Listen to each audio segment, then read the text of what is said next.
大家好，今日想同大家傾下耶穌同客納罕婦人嗰段經文，睇落好似耶穌有啲冷淡，但其實背後有好多深層嘅意思。首先，耶穌當時主要係想幫助以色列家迷失嘅羊，所以佢用兒女同餅呢啲比喻，意思係話救恩先俾猶太人，然後先至輪到外邦人。然後耶穌講小狗嗰陣，用嘅係小狗呢個詞，而唔係野狗。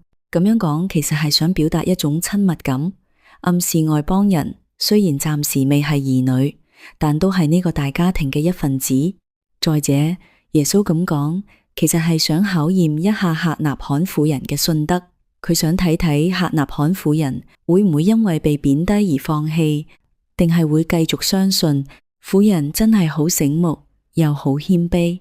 佢回應話：係啊，主，但係小狗都食主人台面跌落嚟嘅碎渣。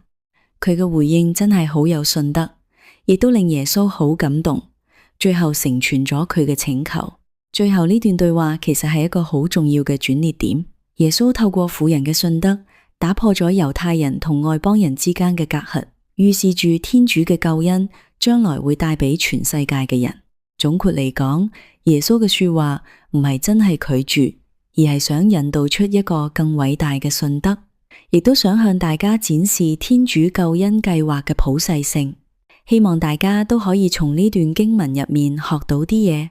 好，依家就一齊聽聽呢段經文啦。